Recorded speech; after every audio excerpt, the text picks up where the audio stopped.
자, 우리는 삼지에 대해서 공부를 하겠습니다. 삼지의 이름을 뿌라바까리라고 하거든요. 이 뿌라바까리라고 하는 것은 수리아의 다른 이름이에요. 자, 수리아는 해요. 해가 중천에 떠 있을 때 그걸 수리아라고 해요. 해가 중천에 떠 있을 때. 자, 그러면은 뿌라바까리는 해가 어디에 떠 있을 때 뿌라바까리라고 할까요?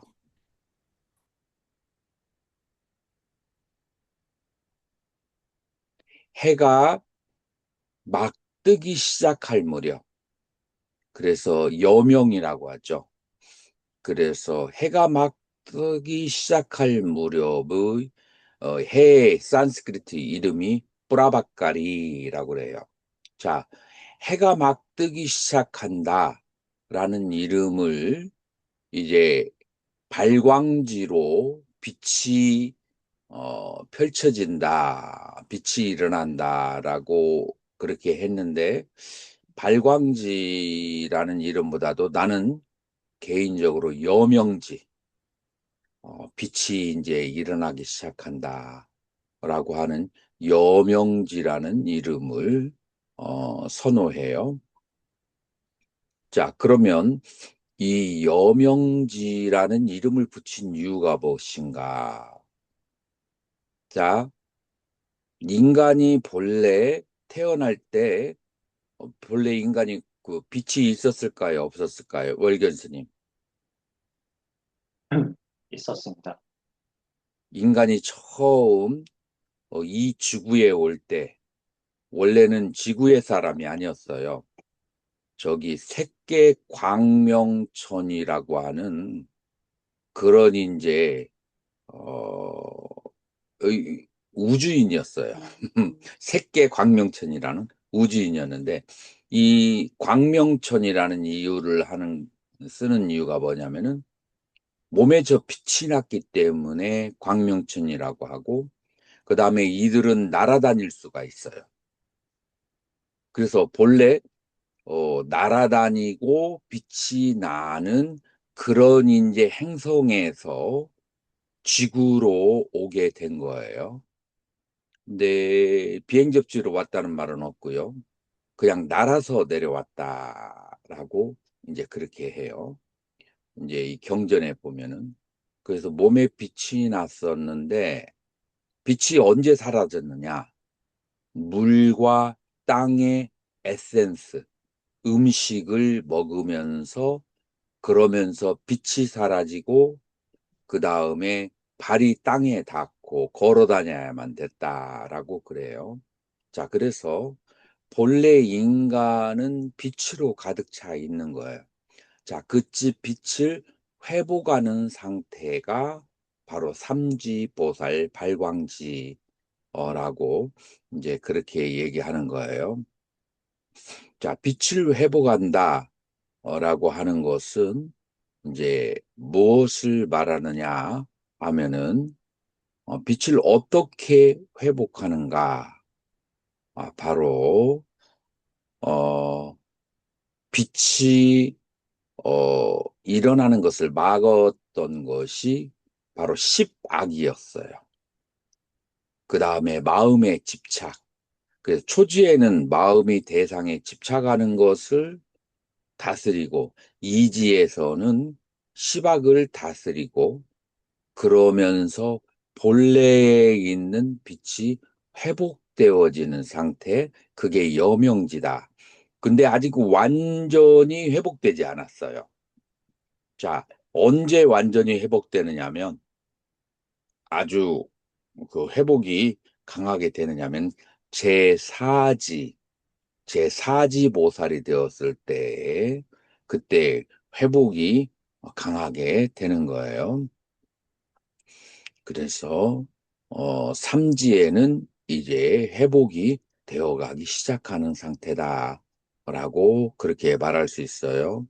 자, 그래서 이 회복이 되어가기 시작하는 상태에서 이 회복이 되어 가기 시작하는 상태에서 사람은 이제 선정력을 회복하게 된다라고 그렇게 말할 수가 있어요.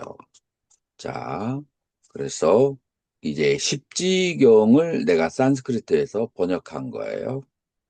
그래서 여러분들이 한번 십지경을 이제 읽어보시면 어떻게 이 광명이 회복되어 가는지 그 부분에 대해서 이제 이해할 수가 있는 거죠. 월견 스님 한번 읽어보세요. 음, 발광지에 머무는 보살은 일체 형성된 것들은 무상하다는 것을 있는 그대로 관하합니다. 또한 일체 형성된 것들은 괴롭고 부정하고 불안정하고 파괴되고 오래가지 못하고 찰나에 생멸하고 과거로부터 발생한 것도 미래에 소멸하는 것도 아니고 현재에 머무르지도 않는다는 것을 있는 그대로 관합니다. 자, 그래서 발광지의 보살은 무상하다는 것을 관하는 거예요. 무상하고 괴롭고 부정하고 그 다음에 실체가 없다라고 하는 것을 있는 그대로 관한다. 자, 그래서 마음이 가지고 있는 본래의 광명을 회복하려고 한다면 마음이 거머리처럼 외부의 대상에 집착을 하고 있는, 그래서 마음이 외부의 대상에 집착을 할 때 마음 안에서 액토플라즘이라고는 그 반물질이 바깥으로 나가게 돼요. 그러면서 마음의 힘이 텅 비고 그 다음에 마음의 힘이 약화가 되는 거예요. 그래서 마음이 외부의 대상으로부터 완전히 무심해졌을 때 그때 에너지가 안으로 다 모여지면서 그러면서 이제 마음의 그 파워가 발생하게 되는 거예요. 자, 그래서 일단 외부의 대상에 대해서 무상고공무아라고 관찰을 한다. 그래서 이건 초기 불교에서만, 이건 설일체부에서 무상고공무아에 대해서 얘기하는데 그 초기 불교에서만 그러는 게 아니에요. 이거는 대승에까지도 기본적으로 필요한 그런 심리적인 상태다. 라고 그렇게 말할 수가 있어요. 관정스님 한번 읽어보세요. 음. 일체의 인연에 의해 형성된 자의 존재는 의지할 바 없고 보호해줄 자도 없고 슬픔과 비탄, 절망에 빠져 있고 사랑과 미움에 묶이고 수많은 고통과 우울, 좌절들이 있고 몸이 좋은 시절은 머물러 있을 데가 없고 탐욕과 성냄과 어리석음의 불꽃에 불타고 몸에는 여러 가지 질병이 치성한 것을 봅니다. 자, 그래서 이 이제 외부의 대상에 대한 집착, 그것을 놓아버리고 난 다음에 안으로 나라는 존재에 대한 집착, 이 나라는 존재에 대해서 집착을 할 때 마음의 에너지가 엄청나게 파괴가 되는 거예요. 자, 그래서 나라는 것은 어떤 의지할 대상도 없고 보호할 자도 없고 그 다음에 슬픔과 비탄 절망에 빠져 있고 사랑과 미움에 묶여 있고 그 다음에 고통과 울 좌절 등이 있고 그 몸이 그 젊고 아름다웠던 시절은 무상하게 사라지고 탐욕과 성냄 어리석음의 불꽃에 불타고 몸에는 여러 가지 질병이 치성한 것을 본다. 그래서 나라고 하는 것은 실체도 없지만 집착하면은 여러 가지 괴로움에 빠진다라고 하는 것을 그것을 보게 되는 거예요. 현대인들이 젊은 사람들이 우울증이 있는 사람들이 많이 있어요. 그 사람들은 자아에 대한 집착이 굉장히 강해요. 그래서 무상한 자기의 몸에 대한 집착을 할 때 인간은 우울증에 걸리게 되는 거예요. 그래서 몸과 마음에 대해서 집착을 놓아버렸을 때 마음이 건강해지면서 마음이 강해지고 건강해지면 우울증도 저절로 사라지게 된다. 그렇게 말할 수가 있어요. 음, 선명스님 한번 읽어보실래요?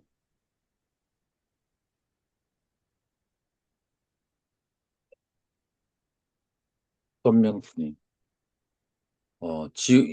지용스님 한번 읽어보세요. 예, 스님. 보살은 이와 같이 일체의 형성된 유의의 법은 재난이 많다는 것을 볼 때 또한 일체 중생의 열 가지 마음의 상태에 주의를 기울입니다. 1. 그 모든 중생들을 이끌어주는 스승도 구제할 자도 없다는 것. 2. 중생들이 항상 결핍한 상태가 있다는 것. 3. 중생들이 탐진치의 불꽃에 의해 불타고 있다는 것. 4. 중생들이 존재의 감옥에 갇혀서 방황한다는 것. 5. 중생들이 언제나 항상 번뇌의 정글에 쌓여 잠잔다는 것. 6. 중생들은 관찰하는 힘이 부족하다는 것. 7. 중생들이 선법에 대한 열망이 없다는 것. 8. 중생들이 부처님의 가르침에 미혹하다는 것. 9. 중생들이 윤회의 흐름에 따른다는 것. 10. 중생들이 해탈의 방편을 잃어버렸다는 것. 이러한 중생의 마음에 주의를 기울입니다. 자, 지금 세 가지 흐름으로 나와 있어요. 첫 번째 관을 무엇에 대했죠? 외부의 대상에 대해서 무상고 무상부하라고. 그다음에 두 번째로는 자아에 대해서 자아가 몸도 마음도 실체가 없다라는 것을 관찰하고, 세 번째로는 중생들을 향해서 관찰을 하는 거예요.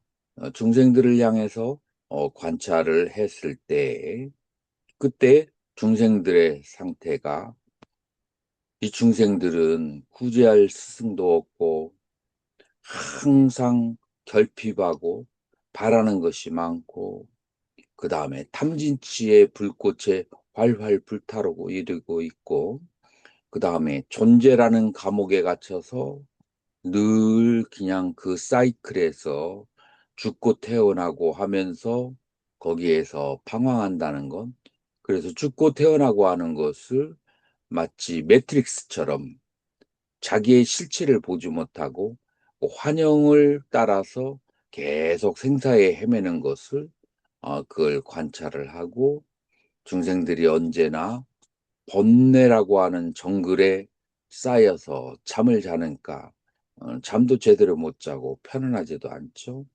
그 다음에 중생들은 자기의 상태를 관찰하는 힘이 부족하고, 그러니까 중생들은 좋은 곳으로 나아가려고 하는 열망도 있을 수가 없고, 또 그러니까 부처님 가르침에 대해서 미혹하고 윤회의 흐름에 푹 빠져 있고 해탈의 방편을 잃어버렸다라는 것을, 이러한 중생의 마음에 주의를 기울이게 되는 거예요.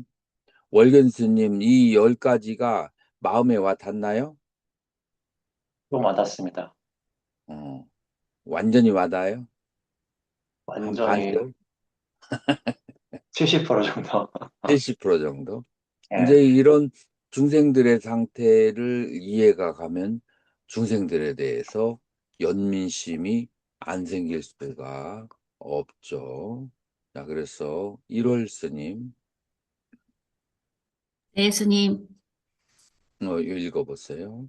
보살은 이와 같이 고뇌가 많은 중생에를 관하며 이들 중생을 내가 구제하고 해탈시키고 만족하게 하고 성장시키고 열반으로 이끌어 가야겠다라고 생각하며 노력합니다.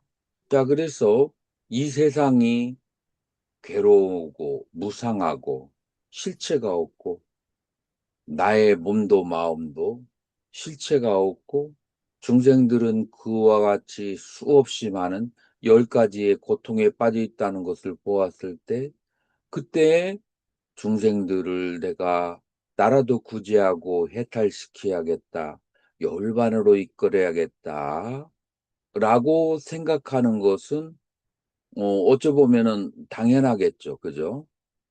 그런 당연한 그런 생각이에요. 자, 그러니 이제 중생들을 해탈시키려고 하는, 그러기 위해서는, 그러면은 내가 능력이 있어야 해탈시키지. 나도 지금 뭐 강물에 빠져가지고 허덕이는 판에, 내가 강물에 빠져 있는 모든 사람을 구제해야겠다라고 하는 것은, 그건 또 다른 어리석음이죠. 자, 그래서 법성 스님 한번 읽어보실래요? 보살은 이와 같이 일대 형성된 유의법에 대하여 역겨워 싫어하고 일체 중생에 대하여 평등심을 갖고 일체 지자의 신통지에 대하여 찬탄하고 열애의 지혜를 의지처로 삼고 일체 중생의 구제에 힘쓰며 이와 같이 관찰합니다. 진실로 어떠한 방편의 길을 통해서 괴로움은 많고 번뇌에 떨어진 이들 중생을 구제하고 구경의 행복에 열반에 들게 하여 일체법에 대한 의혹을 여의게 할 수 있을까? 자, 이 8번은 뭐냐면은, 그런 이제 연민심 때문에, 그 연민심 때문에 어떤 마음을 발생시킨다고요? 그 연민심 때문에 내가 부처가 되리라 라고 하는 마음을 발생시키는 걸, 그걸 뭐라고 해요? 전문 용어로? 법성스님 기억나는가요? 발보리심. 발보리시. 발보리심, 혹은 짧게 발심이라고 그래요. 발보리심이 생긴다. 그래서 초발심시 변정각이라고 했을 때, 초발심이라고 하는 것은, 그거는 발보리심을 얘기하는 거예요. 그리고 내가 이러한 그 연민심의 바탕 위에, 내가 연민심을 실천하기 위해서 내가 열애가 부처가 돼야겠다라고 그렇게 생각을 하는 거죠. 자, 그러면은 어떻게 하면은 내가 어떤 실력을 갖춰야 이렇게 중생들을 구제할까? 라는 이제 그런 이제 고민을 하게 되는 거죠. 자, 그렇게 해서, 자, 그 다음에 이수스님 읽어보세요. 네, 스님. 이들 중생을 내가 구제하고 해탈시키고 만족하게 하고 성장시키고 열반으로 이끌어야겠다라고 생각합니다. 그러기 위해서는 장애 없는 해탈 지혜를 증득해야 하고 장애 없는 해탈 지혜에 머물기 위해서는 일체의 법을 깨달아야 하고 일체의 법을 있는 그대로 실답게 깨닫기 위해서는 부동과 불생의 지혜를 얻어야 하고 이 지혜를 얻기 위해서는 선정에 능숙한 결택지 밖에는 없다. 자, 그래서 이제 이렇게 중생들을 구제하기 위해서는 내가 해탈을 해야 되고, 해탈을 하기 위해서는 일체법을 깨달아야 하고, 일체법을 그렇게 깨달으려고 한다면, 그 어, 불생의 지혜를 얻어야 된다. 발생함이 없는 지혜. 자, 이수스님, 그 발생함이 없는 지혜가 뭘 말하는 거예요?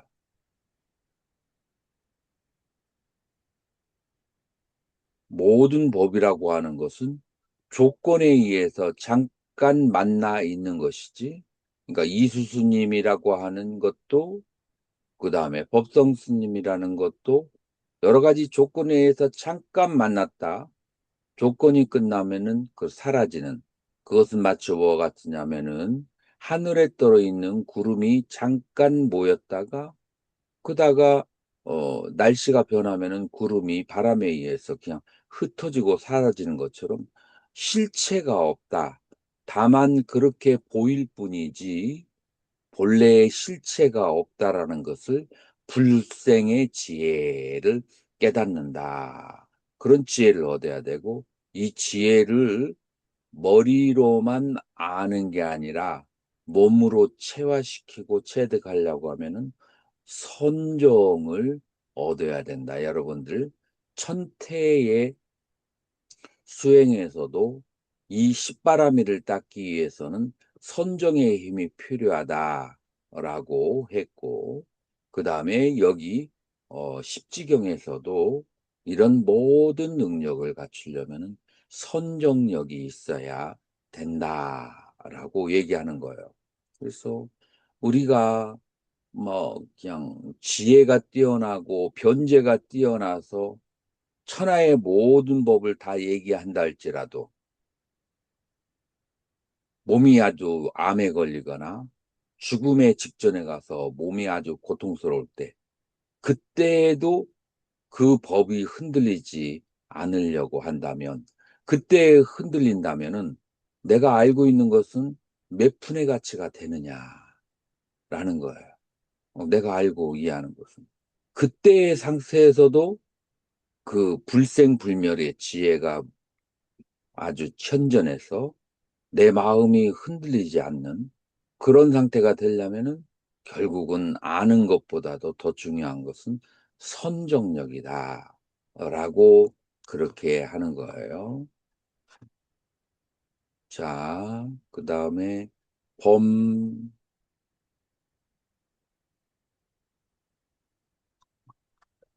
선명스님, 선명스님, 뭐 읽을 수 있나요? 네, 스님. 네.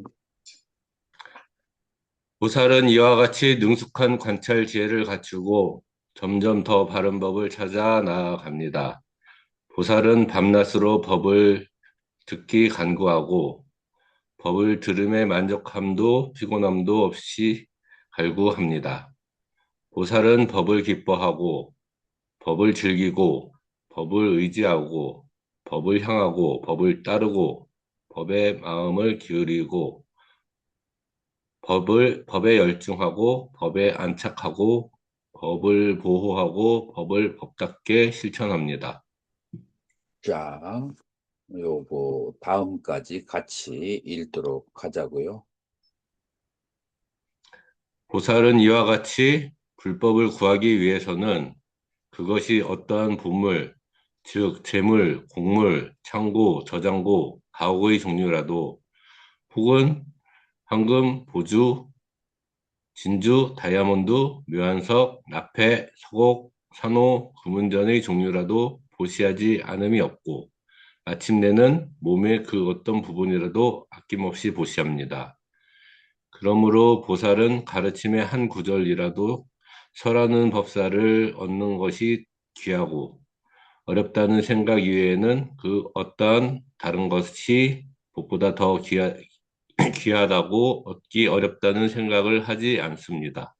자, 이제 보면은 그 선정을 얻으려고 하면 그러면은 선정도 저절로 얻어지는 게 아니고 선정을 얻으려고 할 때 이게 천태 그 선법에서는 선정에 들어가기 전에 25가지 프리퍼레이션 준비를 해야 된다라고 그렇게 얘기해요.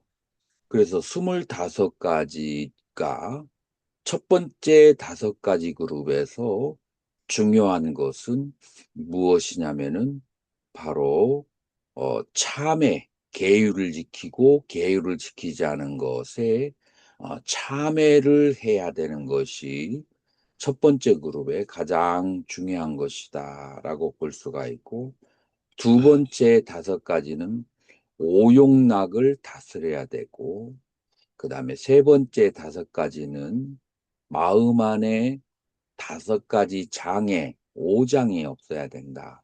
탐, 진, 수면, 그 다음에 들뜸, 그 다음에 의심이라고 하는 5장이 없어야 되고 이것이 네 번째 5그룹이고 그 다음에 5번째의 그룹이라고 하는 것은 오력을 갖춰야 된다. 그래서 25가지 선정에 들기 전에 이러한 조건을 충분히 갖춰져 있어야만이 선정해. 자, 그러면 이러한 25가지를 25법이라고 그래요.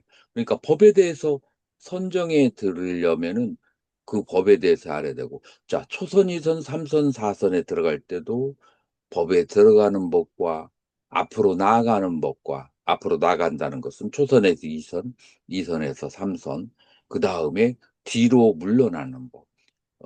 이 뒤로 물러가는 그런 이유에는 뭐가 있는가? 이러한 법들에 대해서 알아야 된단 말이에요. 그러려서 이러한 모든 그 법에 대해서 항상 더 갈구하고 법을 하나라도 듣기 위해서 그렇게 아낌없는데 지금 여기에서는 재물, 곡물, 그다음에 창고, 저장고, 요즘에 그 저온저장고 있더라고요.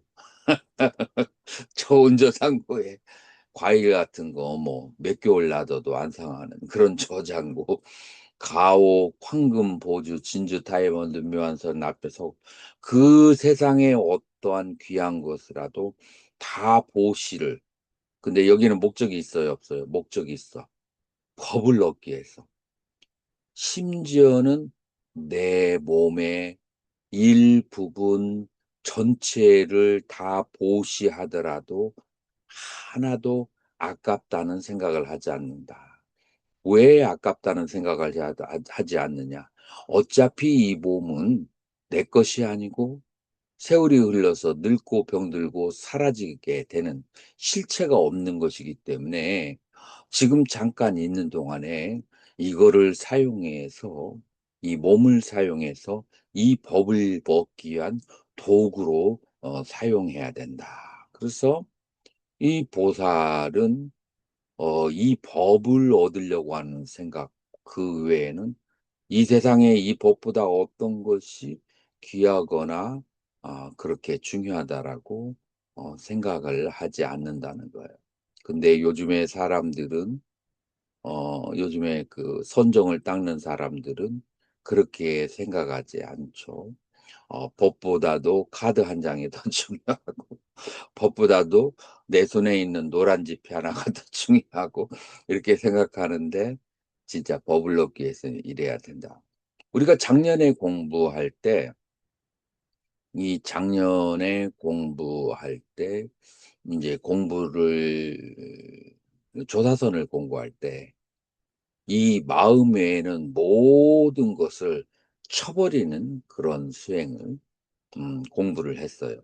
지금 인제 이 십지경의 수행은 정반대예요.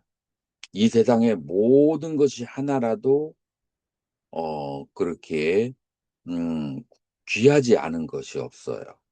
이 모든 것들이 다 무엇을 위해서 귀하냐면은 내가 정등정각을 얻기 위해서는 이 모든 것들이 다 하나라도 다 귀하다라고 얘기하는 거예요. 그래서 작년에 공부했던 조사서는 불치, 취하지 않는다. 잡음이 없다. 불치라고 한다면 그다음에 이 십지경에서 1지부터 10지까지 나오는 불사, 버릴 것이 없다.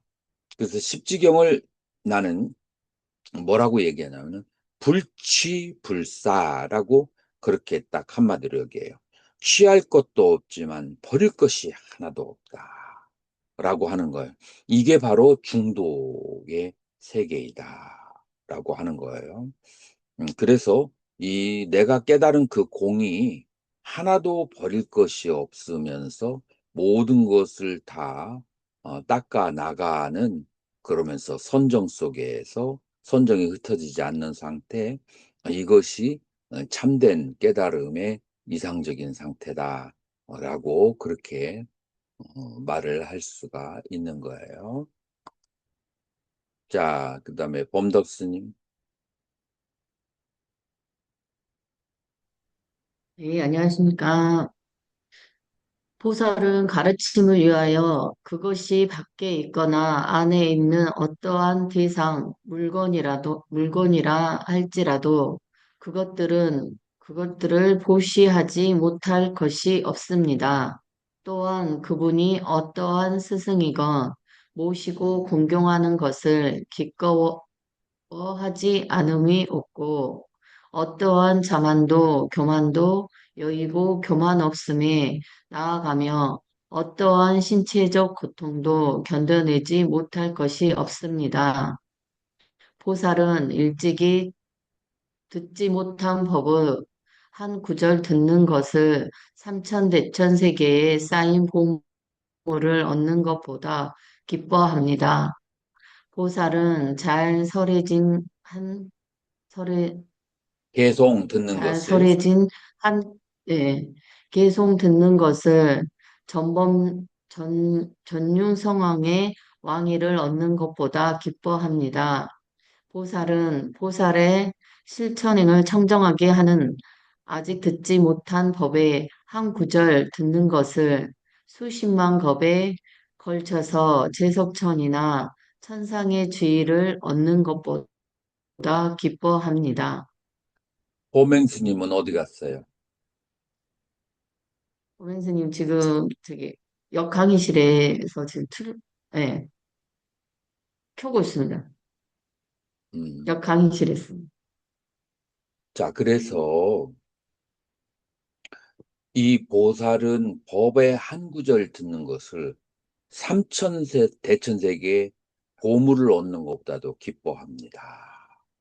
라고 그렇게 하는 거예요. 그래서 보살은 한계송 듣는 것을 전륜성왕 왕위를 얻는 것도 기뻐하고, 그래서 아직 듣지 못한 그런 법을 공부하는 것을,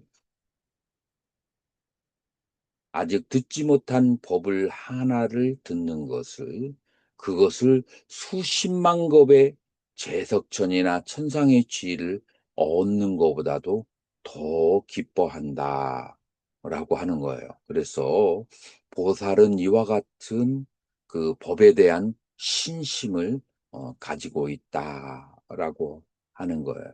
내가 예전에 화산에 이제 90 몇 년도에 이제 나 혼자서 이제 소림사, 그다음에 화산, 아미산 이런 데를 위주로 이제 그 성지순례를 한 적이 있어요.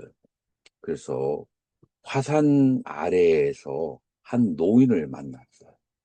노인을 만났는데 나이가 몇이냐 했더니 뭐 89살이라고 그렇게 하더라고요. 그러면서 뭐 이렇게 그 짧은 중국어로 대화를 나누는데 눈을 딱 떴는데 눈에서 보석이 쏟아지는 것 같아. 나는 한 인간의 눈이 그렇게 강한 빛을 가지고 있고 완전히 흔들리지 않는 에너지를 가지고 있는 사람을 본 적이 없어요. 그러니까 이 사람이 화산의 마을에서 사니까 이 도가의 고수인 것 같아요. 아, 그 사람의 눈빛을 딱 보면서 이 사람은 아주 국어를 해가면서 먹고 살지만 이 법을 지키는 것에 아주 완전히 그 법에 어, 완전히 그 집중해서 살고 있구나 라고 하는 것이 거기에 느껴지더라고요. 그래서 이 법안 구절을 얻기 위해서 재석천왕의 지위를 얻는 것보다도 기뻐한다. 이게 이 법이 얼마나 중요하다는 것을 이해하면 이제 그런 감정이 생기게 되겠죠. 범행스님은 이제 들어왔어? 자, 한번 범행스님 읽어보세요.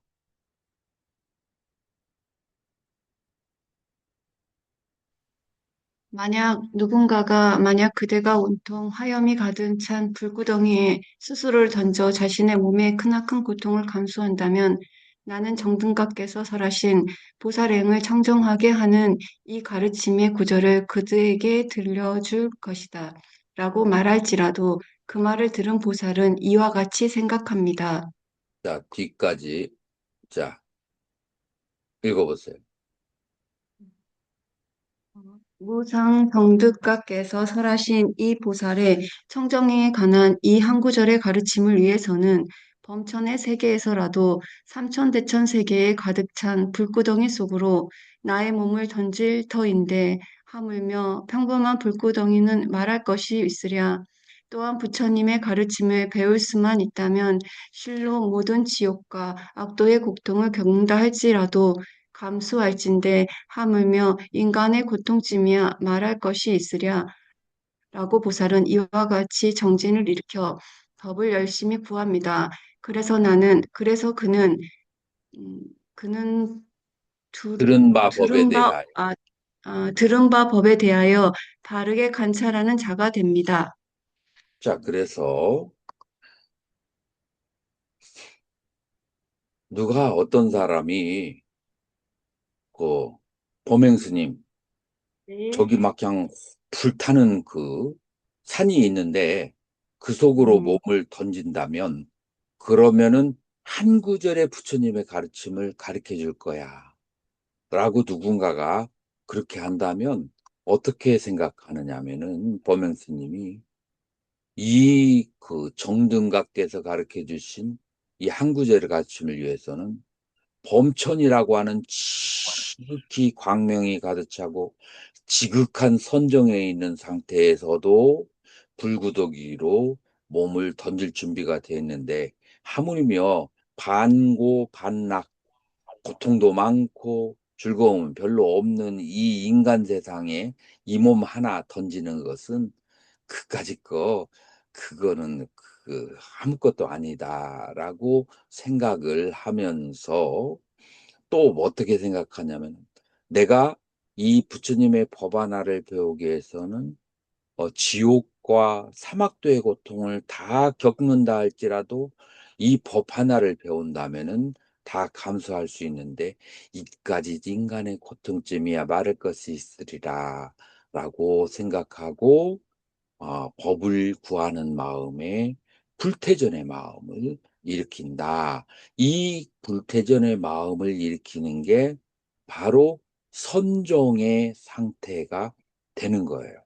이제 이러한 마음의 상태가 선정의 상태하고 가까워지는 거예요. 그래서 선정이라고 하는 것은 조그마한 즐거움과 조그마한 고통에 희희낙낙하고 시시비비하면서 그래가지고는 선정의 상태가 됐잖아요.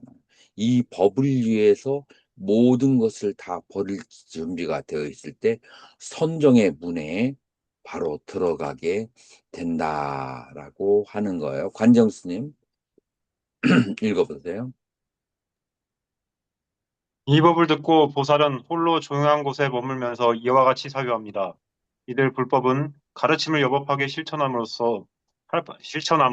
달성되는 것이지 단지 구원만을 청정하게 함으로써 달성될 수 있는 것은 아니다. 라고 이러한 발광지에 머무는 보살은 가르침을 여법하게 실천함으로써 자, 지금 여기서 얘기하는 것은 말만 아름답게 한다고 해서 이 법이 달성되는 것이 아니다. 그래서 말로는 이 세상의 진리를 다 설한다 할지라도 이와 같은 선정력을 가지고 있지 않다면 그러면은 그것은 나월 8일 그러니까 내가 죽음의 순간에서 혼비백산에서 다시 육도윤회에 또 뛰어들게 된단 말이에요. 그래서 내가 말을 잘하고 하는 것이 중요한 게 아니라 내 마음에 흔들림이 없는 선정력을 얻는 것이 중요하다라고 이제 할 수가 있는 거예요. 그래서 이러한 발광지에 머무는 보살은 이제 법을 실천하게 되는데 어떤 식으로 실천하느냐 하면은 자, 여기까지 더 읽어주세요. 욕망을 여의고 여러 가지 악하고 불선한 법을 떠난 뒤 개를 살핀과 욕망의 분별함을 갖추고 악법과 욕망들의 여임에서 생겨나는 기쁨과 행복을 갖춘 첫 번째 선정을 성취하여 머무릅니다. 이 개를 살핀과 욕망의 분별함이 멈추어진 뒤 내적인 평온과 마음의 집중을 성취하고 개를 살핀과 욕망의 분별함을 뛰어넘어 삼매에서 생겨나는 기쁨과 행복을 갖춘 두 번째 선정을 성취합니다. 자, 그래서 여기서 선정에 들어가는 방법이 빨리 불교에 설명하는 방법하고 약간 다르다는 것을 여러분들이 봐야 돼요. 그걸 제가 한번 설명해 줄게요. 자, 요거는 중요한 거니까 산스크리트를 설명을 한번 해. 까마이히. 자, 그래서 르자가 싼디를 벗겨내면은 희자로 돼요. 까마이히, 비빅담. 그래서 까마히 비빅담이라고 하는 것은 비빅담, 홀로 됐다라고 하는 거예요. 그래서 까마, 오용락으로부터 그렇게 홀로 됐고, 다시 말해서 욕망을 여의고, 그 다음에 빠빠까이히, 그래서 이것도 멀건 스님, 빠빠까이히라고 하면은 무슨 용법이에요? 빠빠까이 이거 기국격이에요. 그래서 빠빠까이 그래서 악으로부터 악에 의해서 아쿠살라담마히 그래서 아쿠살라담마는 불선법이에요. 그래서 빠빠는 악이야. 그래서 악과 불선한 법에서도 비빅담 그래서 비빅담이 양쪽을 다 잡아주고 있어요. 그래서 오용락으로부터 벗어나고 그 다음에 빠빠 악한 생각도 벗어나고 아쿠살라 담마 불선법으로부터 벗어나고 자 그러고 난 다음에 사 밑다르까와 사빗자라 빗닦아와 빗자라와 함께 사는 함께예요. 그래서 빗닦아와 빗자라와 함께 한다라고 할 때 이 빗닦아와 빗자라가 이제 어떻게 여기에서는 설명을 하느냐. 자, 살필 심자와 살필 사자로 번역을 해요. 살필 심자와 살필 사자. 자, 여기에서 살핀다라고 얘기했을 때 심사의 차이가 뭐 어떻게 있느냐면은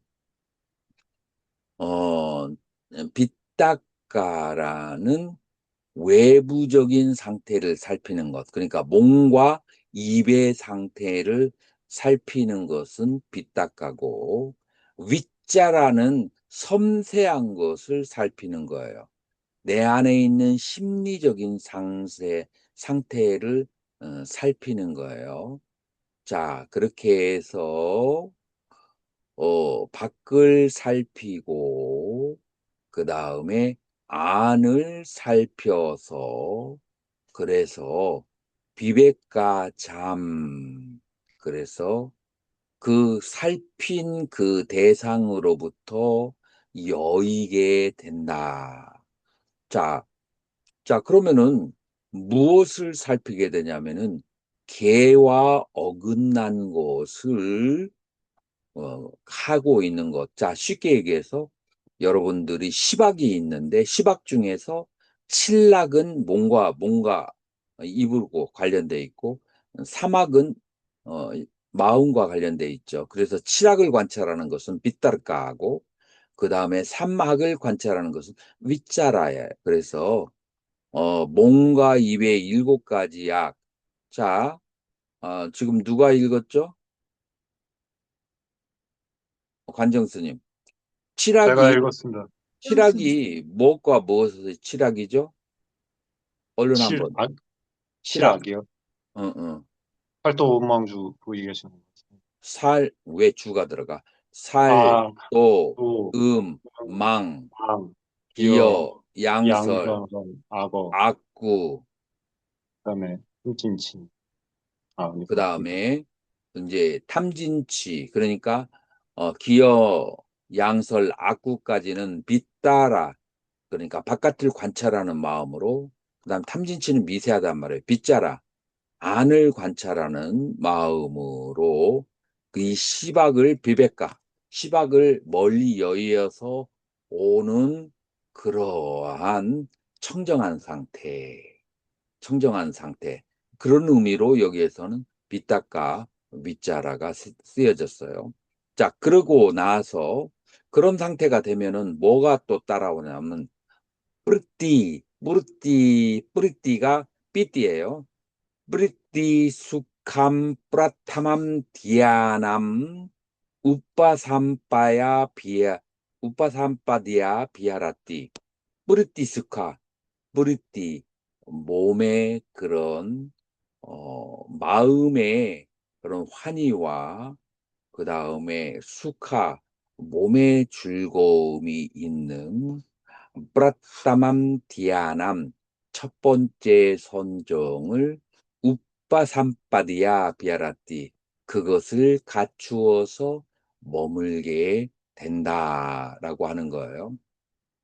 여러분들이 칠악과 싸울 때, 탐진치와 싸울 때에는 그때는 프리띠가 오지 않아요. 그 마음의 기쁨이 오지 않아요. 그런데 내가 이제 그 탐진치에 대한 중독으로부터 자유로워지고 그 다음에 이 7가지의 잘못된 그 신체적인 행위로부터 단절이 됐을 때 그때 마음이 고요해지고 평화로워지면서 그러면서 환희심이 생기고 그 다음에 몸에는 즐거움이 쫙 생기는 그래서 삐띠와 수카라고 하는 것을 갖춘 첫 번째 선정을 얻게 된다. 여기서 일념 집중은 나오지 않았지만 기본적으로 뭐 포함된다라고 봐야 돼요. 자, 그래서 첫 번째 선정에서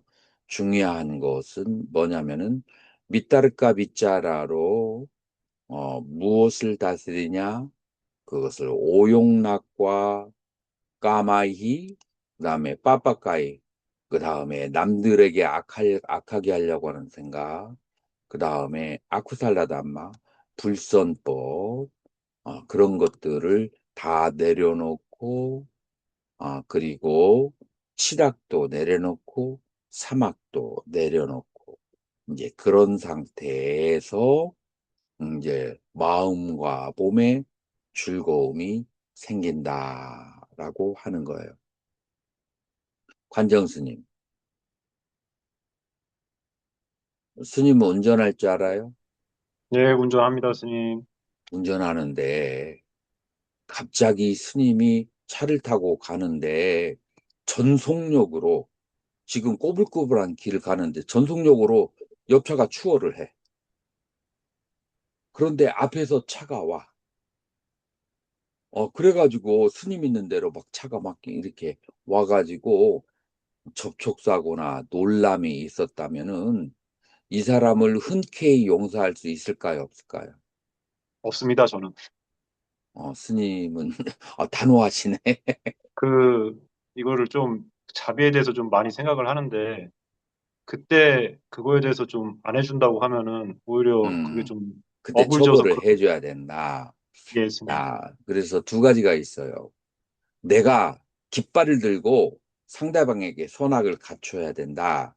이런 마음도 있고, 그 다음에 선정을 닦는 사람들은 모든 그런 이제 빠빠 상대방의 악한 생각, 상대방의 잘못에 대해서 화나는 생각, 이 모든 것을 다 내려놔야 돼.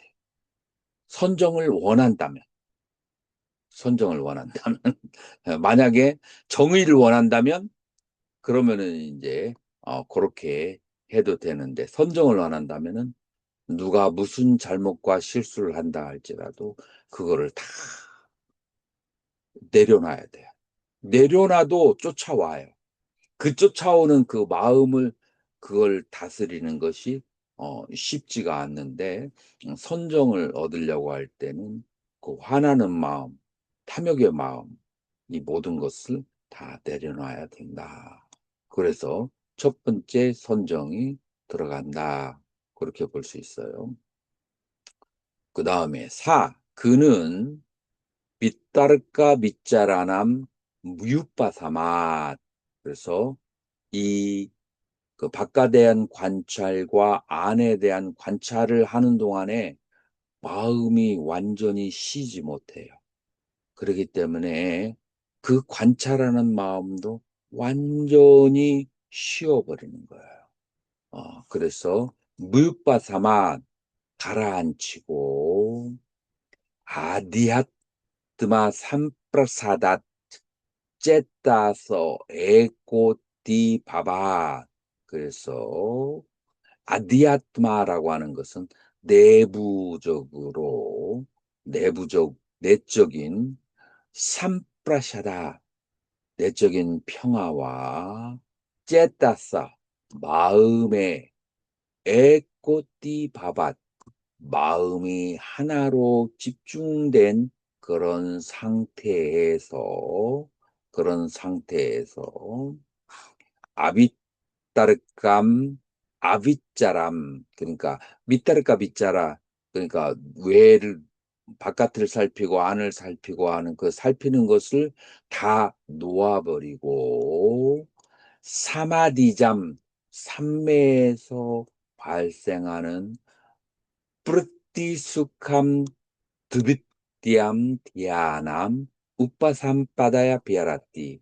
그래서 마음의 기쁨과 그 다음에 몸의 즐거움이 있는 두 번째 선정을 그렇게 우빠삼바디야 갖추고 머물게 된다.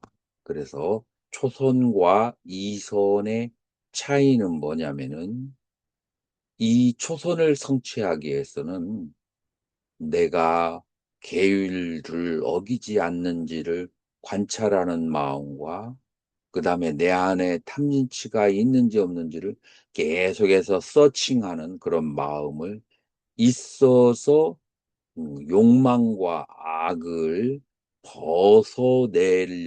벗겨내려고 그렇게 애를 쓰는 거예요.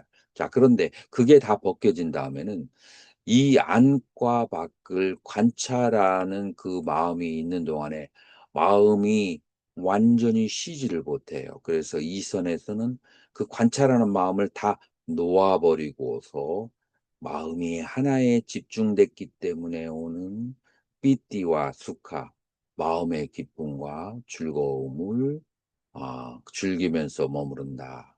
그래서 이거는 완전히 아디아트마, 내적인 상태다라고 그렇게 말할 수가 있어요. 자, 그래서 첫 번째 삐띠와 두 번째 삐띠 수카하고 첫 번째 선정의 삐띠 수카는 굉장히 달라요. 그래서 두 번째 단계의 삐띠 수카는 그 전율과 기쁨이 더 깊어지게 되는 거예요. 우리가 조사선을 공부할 때에도 이 선정을 추구하지 않는다 할지라도 이 화두가 잘 들리고 마음을 관하는 것이 잘 관해지면은 이거는 저절로 따라오게 돼요. 그래서 이 화두가 분별과 함께 있는 화두가 있고 분별이 다 쉬어진 상태에서 화두를 들 때 이 삐뚜 수카가 있는 것이 초선과 이선이다 라고 그렇게 생각을 하면 돼요.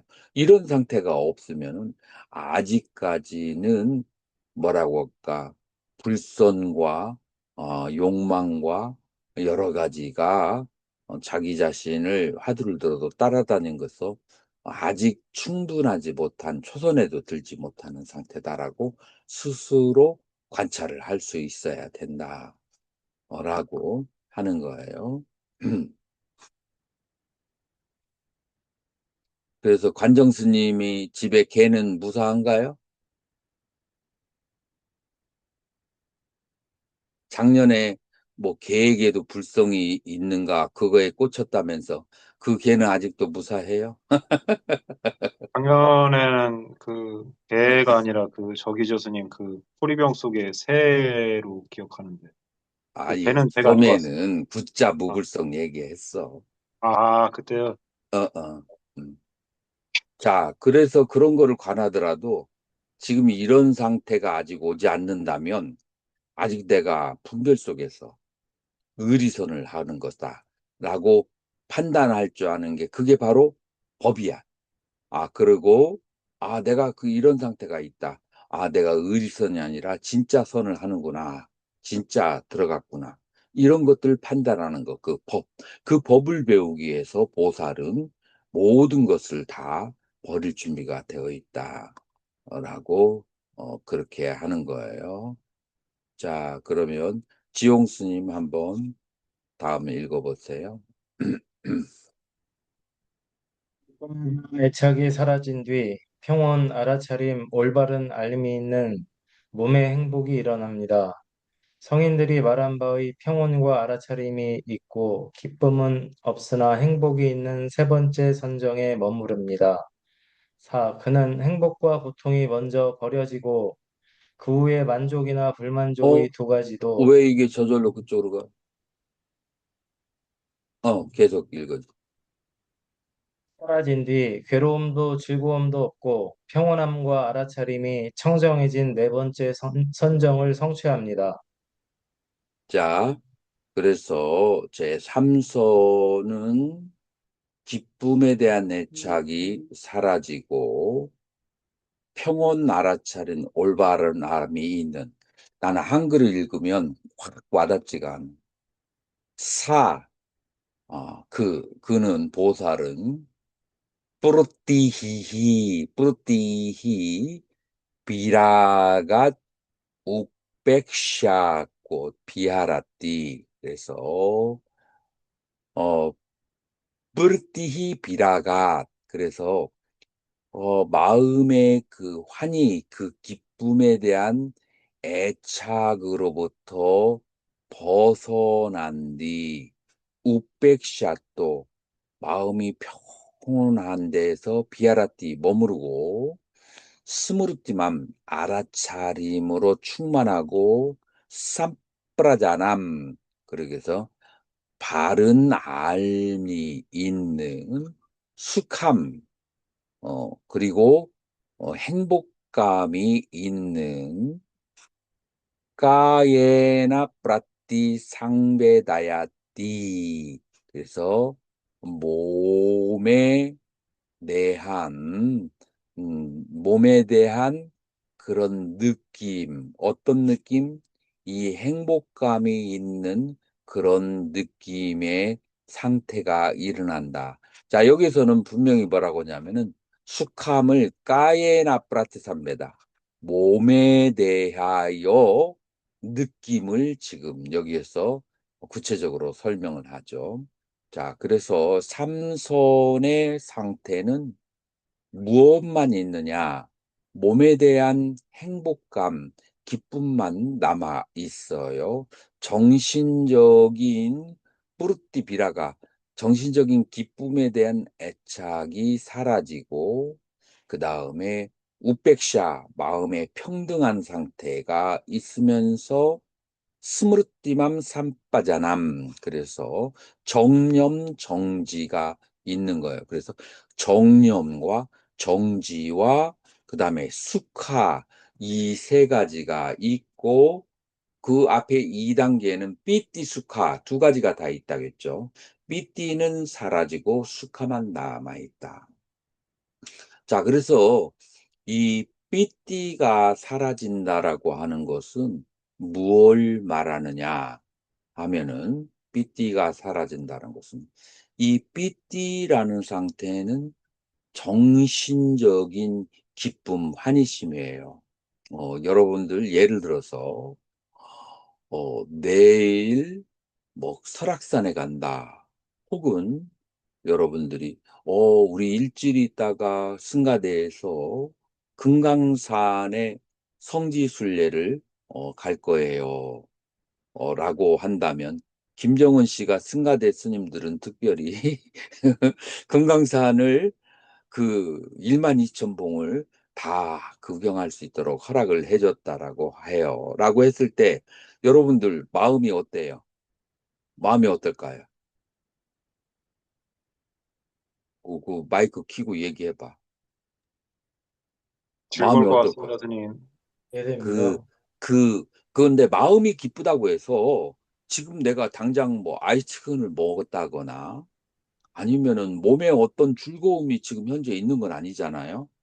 그냥 정신적으로 expectation, 바라는 것이 있어서 정신적으로 기쁜 상태를 말하는 거예요. 그러니까 이건 뭐냐면은 예를 들어서 이제 이렇게 비유를 들자고요. 사막을 여행하는 사람이 일주일 동안 물을 못 마셨어.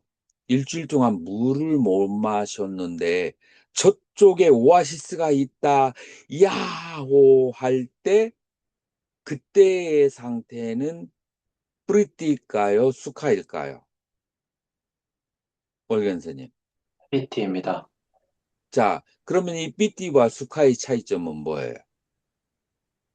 PT는 정신적으로 뭔가 기대하는 게 있을 때 충족됐을 때 오는 즐거움이고, 수가는 몸으로 직접적으로 느끼는 즐거움이라고. 자, 그래서 우리는 심리적인 즐거움이 더 위의 것이 아니냐라고 생각할지 모르지만 지금 여기서 말하고자 하는 것은 심리적으로 기대에 의해서 환상적으로 자기 마음에 의해서 조작해서 만들어진 기쁨이 삐띠이고 실제 그 오아시스에 가서 샤워를 하고 그다음에 물을 마실 때 그 행복감은 수카라고 하는 거예요. 그러니까 수카는 좀 더 진실하고 본질적이고 그다음에 삐띠는 마음의 조작이 조금 있는 상태이기 때문에 삐띠가 낮은 상태예요. 그리고 이 조작은 마음의 에너지가 들어가기 때문에 이것도 마음이 완전한 100%의 상태에 가는 것을 장애를 하는 거예요. 그래서 이 뿌리띠마저 사라져야 마음이 완전한 집중이 돼 가지고 완전한 광명으로 가게 된다. 자, 그 상태에서 뭐가 있느냐? 알아차림만 역력해요. 알아차림은 항상 있어야 되는데 그 알아차림은 삐띠에 의해서 뒤덮이고 밑다까 밑자라에 의해서 뒤덮여요. 전부 다 마음의 조작이에요. 밑다까 윗자라, 바깥에 의한 관찰, 안에 대한 관찰, 마음의 조작에서 만든 기쁨, 이런 마음의 조작이 있을 때는 이 스무르띠, 알아차림이 확 드러나지 않아요. 이런 세 가지 마음의 조작들이 멈춰졌을 때 스무르띠가 확 앞으로 드러나는 거예요. 알아차림이. 자, 그래서 알아차림만 있고 알아차림과 함께 그 대상에 대한 정확한 암산뿌라잖아.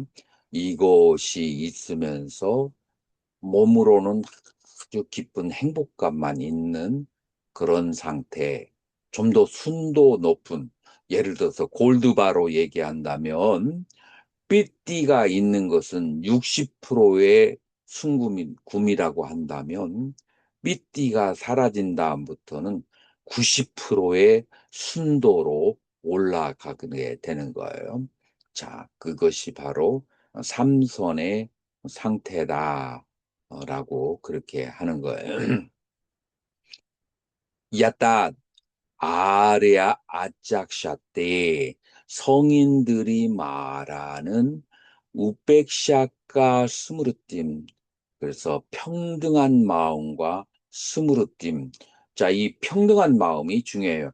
평등하다는 것은 여기에서 감정적으로 새어나가는 것이 거의 없는 상태를 말하는 거예요. 그래서 평등한 마음과 알아차림이 있는 그리고 숙 수카비아리 비아리니 수카비아리니 프루티감 뜨띠함 디아남 우빠삼바디아 비아라띠 자 이것이 삼선의 상태예요. 자 그러면 사선은 삼선과 어떤 차이가 있는가 한번 보세요. 그는 보살은 수카스야 그 행복함과 뿌라하나 듀카스야 뿌라하나 버림으로부터 탈격이죠. 행복도 버리고 듀카스야 그러니까 고통도 버리고 뿌라하나 뿌르방 에바쩌 사우마나스야 다우마나스야 그러니까 이 수카를 버리기 전에 그 이전에 버렸어요. 뭐를? 뿌르방, 과거에 사우마나, 이것은 정신적인 기쁨과 그 삐띠 버렸었죠. 너우마나스야, 근심. 그래서 삼선에서 삼선에서는 우를 버렸고, 지금 사선에서는 행복감이 버려지면은 고통도 같이 버려지게 되는 거예요. 그래서 고락도 버려진, 고락도 버려진. 아이고, 옛날 번역이 잘못됐네. 요것은 행복과 고통이 먼저 버려진 게 아니라 행복과 고통이 버려지고 그 전에 기쁨과 슬픔, 희우라고 해야 돼요. 그것도 사라지고 괴로움도 즐거움도 없고. 자, 그래서 요호 아스탕가맛 아두캄 아수캄 우베카. 그래서 모든 것이 사라지고 난 다음에 아두카마스캄, 고락도 없는 우백샤, 완전히 평등함만 있고, 스무르띠 파리수. 그래서 알아차림이 파리수, 완전히 청정해진 알아차림만 있는 짜뚜탐 디아남 빠삼바데아 비아르띠, 사선에 머무른다라고 하는 거예요. 자, 그래서 자, 삼선과 사선의 차이점은 무엇이냐면, 이 사선에서는 행복감마저도 버렸기 때문에, 수카마저도 버렸어요. 그렇기 때문에 완전히 완전한 우백샤, 이 평정의 상태가 되는 거예요. 그래서 그것이 완전한 청정, 100%의 순도의 순금이 되는 거예요. 마음의 상태가. 그러면은 그때 스무르띠, 알아차림이 100% 그렇게 청정한 상태. 그래서 알아차림이 100%의 그런 청정한 상태의 고락과 희우로부터 완전히 버려져서 우백카, 완전한 100%의 평정심만 있는 그 상태가 사선의 상태다. 그래서 마음이 100% 순도가 높은 상태가, 마음이 100% 순도에 높은 상태가 되면은 이 상태가 청정한 마음을 회복했다라고 할 수 있고, 이 100%의 마음, 그래서 응무소주 이생기심의 상태가 이 사선의 상태, 100% 마음이 외부에 대한 집착으로부터 완전히 자유로워진 그런 상태가 되면은 이 마음은 삼매의 절정이라고 하고, 이 마음은 파워를 갖게 돼요. 이 사선의 상태에서 완전한 파워를 갖게 된다라고. 잠깐 휴식을 취하고 다시 시작하도록 하겠습니다.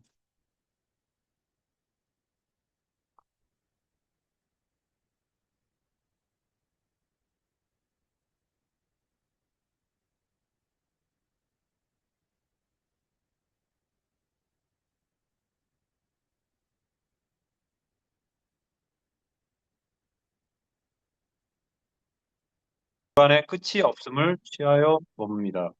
그는 공무변체를 뛰어넘어 의식만이 무한하다는 식무변체를 취하여 머무릅니다. 그는 모든 무한한 의식의 세계를 뛰어넘어 아무것도 없는 무소유처를 취하여 머뭅니다. 아무것도 없는 세계를 완전히 뛰어넘어 그는 비비상처를 취하여 머무릅니다. 그러나 머무른 자리를 즐겨 집착하지 않음으로써 가르침을 여법하게 실천 수행하는 것 이외에 다른 것에 마음을 두지 않습니다. 자, 그래서 모든 물질의 생각을 뛰어넘어 물질의 감각적 대상에 대한 인식이 다하고, 물질에 대한 다양한 개념의 의식 활동을 떠남으로써 공간이 무한하다는 공무변처를 취하여 머뭅니다 라고 되어 있어요. 자, 그 공무변처의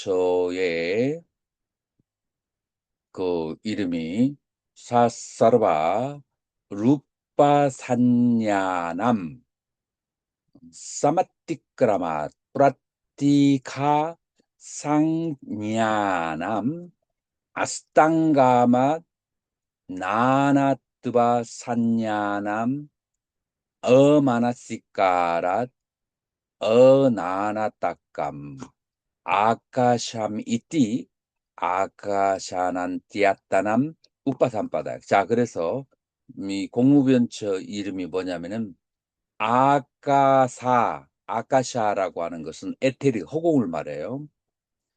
아카사 아난띠아 아카사가 어떻게 하냐면 안띠아 하면은 끝이란 뜻이고 아난띠아라고 하는 것은 끝이 없다.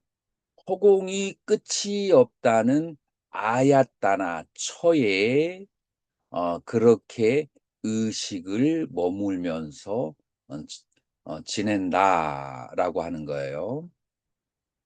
자, 그것을 어떻게 하느냐면은 루빠산야남 물질에 대한 개념 혹은 생각을 사마티크라맛 그것을 초월을 한다 이 말이에요. 자, 그래서 사르바소 모든 물질에 대한 개념, 생각을 뛰어넘어서 그래가지고 어떻게 하냐면 프라티가 산야남. 자, 프라티가라고 하는 것은 여러분 책상을 한번 부딪혀 보세요.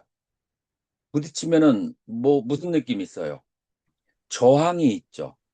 자, 물질의 특징은 뭐냐면은 같은 공간에 두 개의 물질이 있으면은 저항, 부딪힘이 생겨. 자, 그래가지고 더 세게 내리칠수록 내 손이 더 아파요. 자, 그래서 물질이 그 저항에 대한 개념을 아스탄가맛 그것을 버리고 그 다음에 나나뜨바산야남 나나 여러 가지 various 여러 가지의 생각 여러 가지의 생각을 무엇에 대한 물질에 대한 모든 생각을 어떻게 하냐면 어마나시카르 마음을 그쪽에 집중하지 않는 거야. 마음을 물질에서부터 뒤돌아서 버려. 그렇게 마음을 돌려서 그래서 아난따까마까사 끝없는 허공이 있는 거기에 마음을 돌리는 거야. 그래서 거기에다가 마음을 집중하는 것이 바로 공무변차다.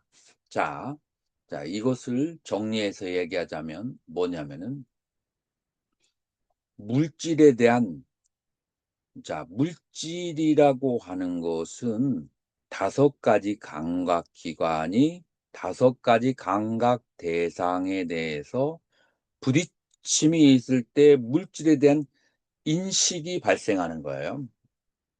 물질에 대한 이제 윈냐나 의식이 있고 그 다음에 산냐 물질에 대한 의식이 있어요. 그래서 물질에 대한 의식과 그 다음에 인식이라고 하는 것은 그것은 촉이 있기 때문에 발생하는 거예요. 그래서 이 세상에 물질이 많다 할지라도 빠샤 이 촉이 없다면 물질에 대한 지각과 인식을 할 수가 없는 거예요. 근데 이 물질이라고 하는 것은 변하고 무너지고 사라지고 실체가 없기 때문에 그러니까 이 물질로 만들어진 몸이라고 하는 것은 끊임없이 지수화풍 4대에 의해서 4대의 병이 생기게 되기 때문에 그 4대의 병이 있는 몸에 대해서 4대에 의해서 계속 변화하는 그러니까 더우면 시원해야 되고 추우면 따뜻하게 해야 되고 목이나 파리가 있으면은 그걸 막아야 되고 이런 허물들이 너무 많아 이 몸이라고 하는 것이. 그래서 이 몸이라는 개념으로부터 벗어나기를 생각하는데 어떻게 벗어났냐 하면은 이것은 어디에서 오느냐? 인식에서 오는 거예요. 그러니까 나의 촉과 그 다음에 의식과 그 다음에 산냐, 개념작용을 멈추는 거야. 그러니까 마음이 어디로 가느냐 하면은 촉을 어디로 두느냐? 마음을 되돌려서 그래서 아카샤 끝없는 허공 쪽으로 마음을 어디로부터 돌려요? 물질에 대한 여러 가지 생각으로부터 끝없는 허공이라고 하는 그런 공간에 대해 마음을 하루에 24시간 중에서 처음에는 1시간, 2시간, 3시간, 8시간, 15시간 이런 식으로 점점 시간의 길이를 늘려가는 거예요. 어디로? 물질에 대한 생각으로부터 끝없는 허공이라는 그 대상으로 마음의 인식의 대상을 바꾸는 거예요. 물질로부터 허공에 대해서. 어떻게 바꾸느냐? 이제 보통은 어떻게 하느냐면은, 여러분들이 동그란 원에다가 부처님을 그리는 거예요. 그래서 부처님을 계속 관을 하다가 일으킨 생각, 지속적인 생각, 관을 하고 눈을 감으면은 1시간, 2시간, 5시간까지 부처님에 대한 인식이 계속 지속되면은 그 다음에 부처님의 형상을 구멍을 뚫어요. 왜 그 설탕을 녹여가지고 판을 찍어가지고 그 안에만 잘라내는 거 있잖아요. 그걸 뭐라고 하죠? 이름을 뭐라고 하죠? 무슨 놀이라고 하죠? 오징어 게임에 있나요? 나왔는데. 달고나입니다, 스님. 아, 달고나 게임. 달고나. 달고나 게임. 그렇게 하는 것처럼 부처님의 상을 그 안에를 오려버리는 거예요. 그러면은 그 안에 공간은 허공이잖아요. 그 다음 단계, 그 부처님이 있었던 그 모양의 그 허공의 일점을 관하다만, 그러면 옆에 물질이 안 보이고 허공이 계속 확장해서 보여요. 이것도 수련이 필요하죠. 이런 식으로 해서 이 공간만이 끝없다라고 하는 공간. 근데 앞에 먼저 물질을 관찰을 하고 나서 그렇게 해야 돼요. 그렇게 하고 나서 공간을 처음에는 바라보다가 10분 정도 바라보다 눈을 딱 감아요. 그래서 공간에 대한 인식, 퍼셉션을 가지는 거예요. 그래서 아무 물질이 없는 공간에 대한 퍼셉션. 이런 식으로 계속 하는 것이 이제 공무면처다라고 그렇게 하는 거예요. 그러니까 물질 때문에 발생한 실은 근심, 걱정 이런 것들부터 이제 이 공무병처는 자유로워지게 되는 거죠. 자, 그 다음에는 식무변처로 이제 향하게 되는 거예요. 식무변처를 어떻게 관하느냐 하면은 이제 지금 이 물질도 그 다음에 공간도 월견 스님 뭐라고 했어요? 물질도 네. 공간도 뭐라고 했어요? 지각과 그 다음에 인식 그것에 의해서 물질에 대한 관과 그 다음에 공간에 대한 관이 이루어진다고 했잖아요. 그죠?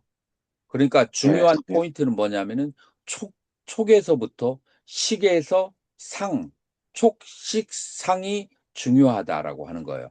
다시 말해서 물질이나 공간도 중요하지만 물질이나 공간은 어디에 의지했느냐면은 나의 인식, 나의 의식에 의존되어 있다라고 생각하는 거예요. 그래서 나의 의식에 의존되어서 공간도 물질도 있는 것이기 때문에 그 의식이 더 중요하다라고 그렇게 보았을 때 의식만이 오직 의식만이 존재한다라고 하는 식무변처에 들어가게 된다라고 하는 거예요. 이해가 됐나요? 그 내 의식을 떠나서 객관적인 세계는 존재하지 않아. 그러니까 더 근본적인 것은 나의 의식이야. 그래서 이 공간을 계속해서 바라보다가 공간을 바라보는 인식하는 나의 의식으로 마음을 돌이켜서 그 의식을 계속 관찰하는 것을 그걸 식무변처다. 그래서 이 세상의 모든 물질과 이 세상의 모든 널리 펴져 있는 공간도 나의 의식을 떠나서는 존재하지 않는다. 그래서 공간이 무한하다면 나의 의식도 무한하다라고 관을 하는 거예요. 이것이 바로 식무변체예요. 자, 그러고 난 다음에 공간이라고 하는 것이 실체가 없다면, 공간이라는 것이 실체가 없다면 나의 의식도 그것과 함께 같이 존재할 수가 없는 거예요. 그러니까 공간이 없으면 나 의식도 존재하지 않는다. 자, 그래서 공간도 없고 의식도 없는 그러한 이제 세계를 관하는 것이 아낀자, 아낀자, 야, 아야따남. 자, 그래서 아낀자야. 그래서 nothingness. 그래서 객관이 실체가 없다면 주관도 실체가 없는. 그래서 객관과 주관 양쪽이 다 성립할 수 있는 상태, 성립할 수 없는 상태, 이거를 무소유처라고 그렇게 하는 거예요. 그래서 이제 일곱 번째의 무소유처 정에 머무르게 된다라고 하는 거예요. 자, 그리고 그래서 아무것도 아니다라고 그렇게 하지만, 그러나 아무것도 아니다라고 하는 기본 내 마음의 인식에 판이 있으니까 아무것도 없다라고 생각할 수 있는 거예요. 기본 그 인식의 판은 바로 무엇이냐면은 무덤덤한 느낌들, 괴로운 느낌도 즐거운 느낌도 바로 사선에서 뛰어넘지만 그래도 아두카마스캄 무덤덤한 그런 느낌이 아직 남아 있는 거예요. 그러한 것이 바탕이 되어서 대상을 인식할 수가 있는 거예요. 그 바탕이 없다면 대상에 대한 인식도 있을 수가 없어. 그래서 무소유처에 들어갔어도 아직 몸이 있는 나의 마음에는 아직 마음의 바탕이 있고, 그 바탕은 생각도 아니지만 생각이 아닌 것도 아니다라고 그렇게 하는 거예요. 그래서 생각도 아니다.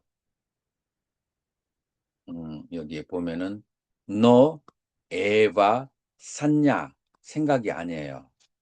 그리고 나 샀냐?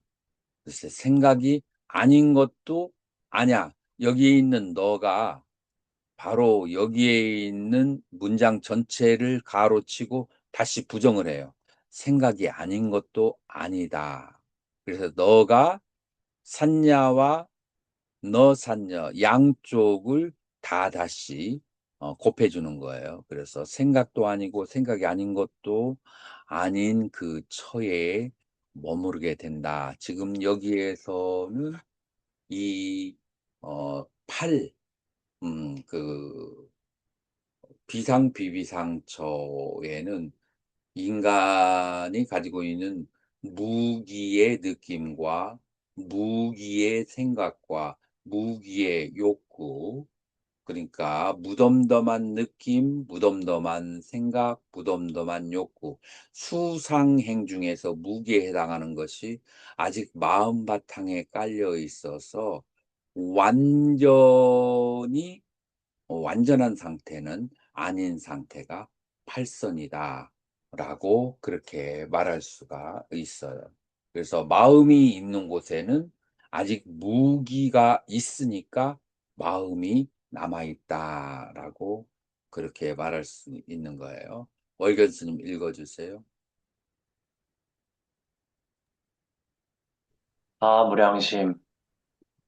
보살은 자애와 함께하고 연민과 함께하고 기쁨과 평정을 갖춘 마음으로 광대하고 위대하고 두려웠고 한량 없고 원한 없고 적대 없고 장애 없고 핍박이 없어 법계와 허공계가 닿을 때까지 그 모든 곳에 미치는 마음으로 일체 세계를 가득 채우며 머뭅니다.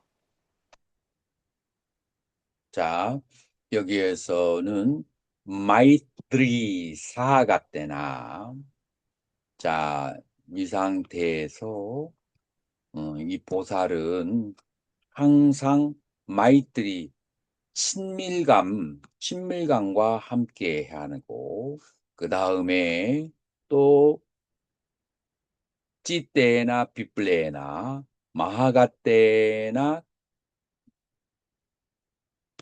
그래서 두 번째로는 연민과 함께하고, 그 다음에 세 번째로는 무디따 기쁨과 함께하고, 그 다음에 우베카 평정을 갖춘 마음으로. 그래서 자애는 모든 생명들을 내가 사랑하는 전생에 한번 사랑했던 대성들이다. 그래서 사랑의 마음을 일으킨 것을 자애라고 하고, 그 다음에 내 전생의 아버지와 할머니였던 적이 모든 중생은 한 번씩 있었다 해서, 아무리 나를 싫어하는 사람도, 나에게 적대감을 주는 사람에게도 내가 다 해주지 못한 어머님, 할머님이 환생한 것이라고 생각하고, 그렇게 애정을 보여주는 것이 자애심이라고 한다면, 모든 중생이 괴로움에 빠져 있다라고 하는 것을 관하는 것을 우페카, 아니, 어, 어, 까루나, 연민심이라고 하고, 무디따라고 하는 것은 다른 사람의 기쁨을 나의 기쁨으로 그렇게 여겨주는 것을 무디따라고 하고, 우페카라고 하는 것은 그것은 감정의 어떤 치우침이 없는 평등한 상태를 갖춘 마음, 이런 네 가지의 상태를 사무량심이라고 그렇게 해요.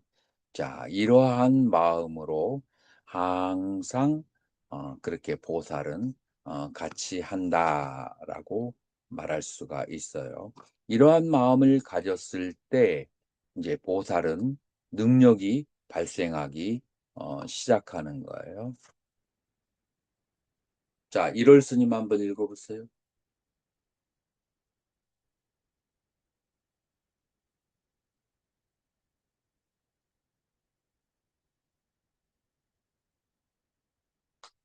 지용 스님, 1월 스님 읽어보세요. 브라키우에 치우치지 않는 사선에서 잠깐 스님 이게 화면이 다 안 나와가지고 그러면 지용 스님이 좀 읽어주세요. 키우에 치우치지 않는 사선에서 위생신을 일으켜 가고 싶은 공간을 마음대로 오고 가는 신족통을 얻고, 또한 마음대로 들을 수 있는 천의통을 얻는다. 보살은 여러 가지 신통을 경험합니다. 대지를 진동시키고 한 몸을 여럿으로, 여럿을 한 몸으로 만들고, 나타나기도 하고 사라지기도 하고, 허공처럼 담과 성벽, 산을 통과하고, 날개에 달린 새처럼 공중에서 가부좌하여 앉은 채 날아다니고. 자, 여기서 여러 가지 신통력이 나오는데, 왜 신통력이 나오는지 그게 이제 제일 중요해요. 그는 보살은 아네까비담, 여러 가지 종류의 르띠, 르띠, 혹은 빨리어로는 이띠라고 해요. 르띠 미담, 그래서 그런 신통력으로 뿌라띠 아노바바띠, 그걸 체험을 하게 된다.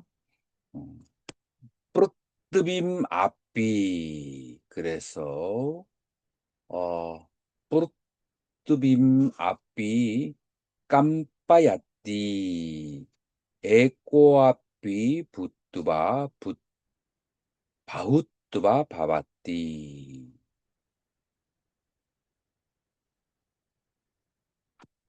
자, 요거를 초선이 아니고 요게 사선의 상태예요. 내가 스펠링을 한번 체크해 볼게요.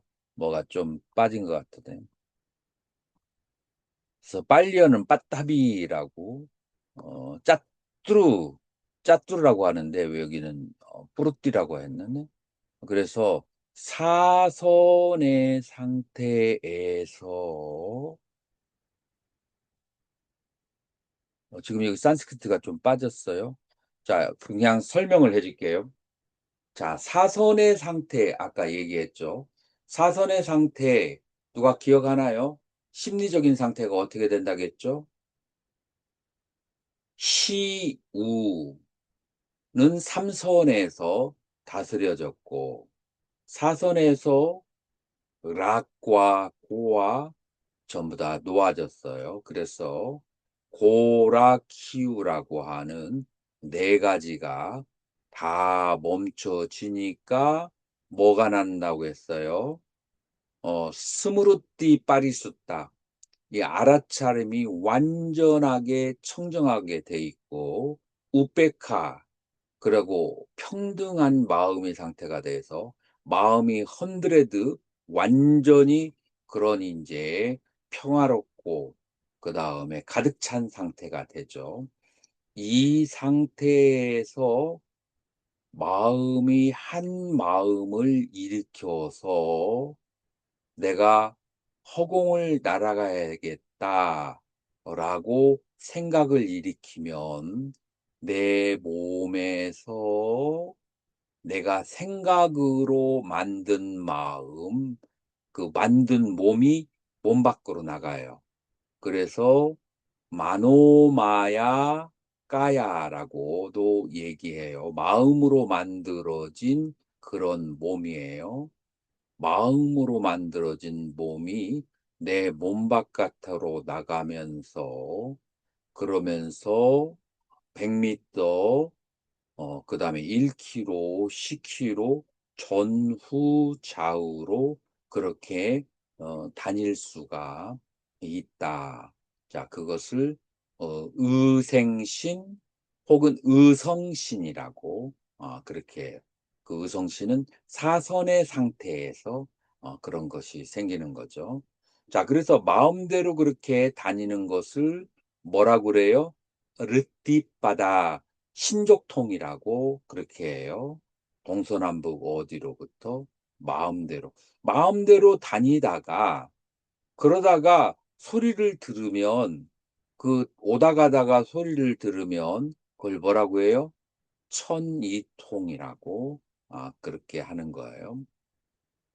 이제 그렇게 하면서 한 몸을 막 여러 개로 만들기도 해요. 그래서 여러분들 옛날 그 고찰의 탱화를 보면은 부처님의 머리에서 요렇게 부처님의 한 분이 나오시고 그다음에 이것이 둘 넷으로 이렇게 막 이렇게 펼쳐져 있는 부처님의 그 탱화를 본 적 있는 사람 손 한번 들어 보세요. 월견 스님 어디서 봤어요? 정확한 장소는 기억 안 나는데 예. 그렇게 머리에서 부처님 나오고 음. 이렇게 영지처럼 퍼지면서 그렇죠, 그렇죠. 여러 부처님 나오는 그림은 본 적이 있습니다.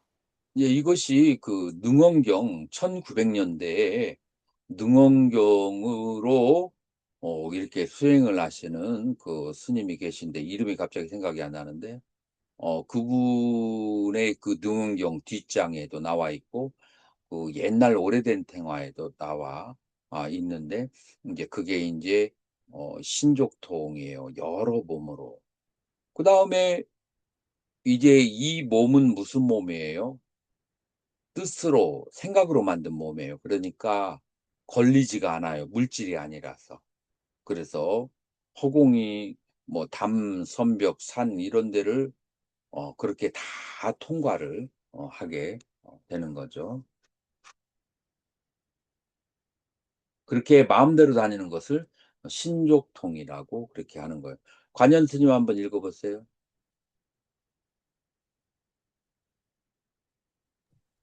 신족통 땅 속을 마치 물속처럼 드나들고 무리를 걷기를 마치 땅 위처럼 걷고 큰 불꽃의 무더기처럼 연기를 내며 불타오르고 큰 구름처럼 자신의 몸에서 광대한 물의 줄기를 뿜어내고 그 물줄기는 삼천대천 세계에 활활 타는 불에 의해서 만들어진 하나의 큰 불덩이라고 불덩이라고 또 할지라도 꺼버릴 수 있는 이와 같은 큰 신통력과 체험으로 달리 해를 손으로 만지고 범천의 세계에 이르기까지 원하는 대로 몸으로 갈 수 있습니다. 자, 이게 이제 여러분들 작년에 의성과 안동에서 산불이 났죠. 여러분들 들으셨죠? 그때 사선에 든 스님이 한 분이 이렇게 나타나가지고 몸을 허공으로 솟구쳐가지고 거기에서 물줄기를 그 안동 의성 쪽에 다 보내서 꺼트렸다. 신도가 몇 프로 늘까요? 몇 명 증가할까요? 관현 스님. 그게 뉴스에 보도되면 불교 신도가 네, 몇 명 정도 증가할까요? 마- 많이 증가할 것 같습니다. 몇 명 정도?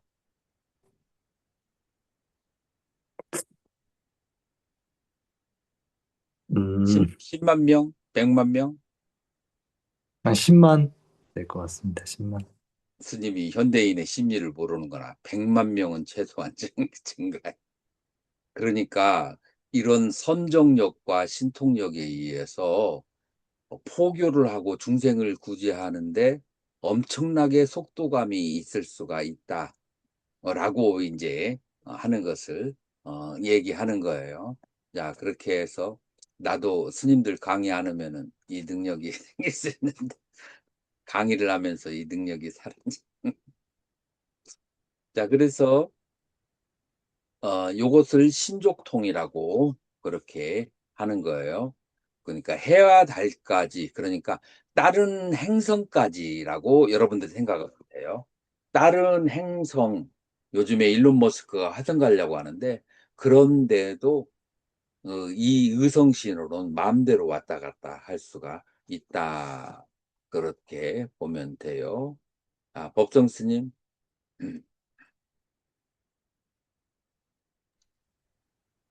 보살은 인간을 뛰어넘는 청정한 하늘 위로 두 가지 소리를 듣습니다.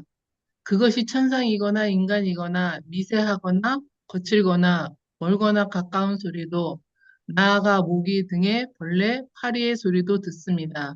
이것이 자, 그래서 이 천이통입니다. 천이통이라고 하는 것은 멀리 있는 것을 소리도 듣지만 아주 가까이에 있는 아주 미세한 소리까지도 듣는 것을 천이통이라고 그렇게 그렇게 말할 수가 있어요.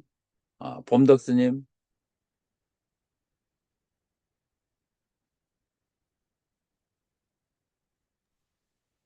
보살은 다른 생명이나 다른 중생들의 의향이나 마음을 있는 그대로 분명히 아는데 욕망과 함께 마음을 욕망이 있는 마음이라고 있는 그대로 분명히 알고 욕망을 여인 마음을 욕망이 없는 마음이라고 있는 그대로 분명히 알고 성냄과 함께한 마음을 성냄이 있는 마음이라고 있는 그대로 분명히 알고 성냄을 여인 마음을 성냄이 없는 마음이라고 있는 그대로 분명히 알고 어리석음과 함께 한 마음을 어리석음이 있는 마음이라고 있는 그대로 분명히 알고 어리석음을 여인 마음을 어리석음이 없는 마음이라고 있는 그대로 분명히 알고 자, 그렇게 해서 이제 어,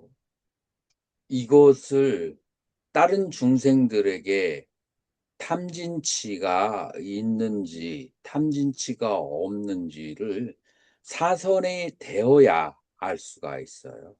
자, 이렇게 아는 마음을 무슨 마음이라고 해요? 빠라찌따냐나 타심통이라고 그래요. 그래서 다른 생명들의 중생들의 심리적인 상태를 아는 마음이 이제야 분명해지게 된다.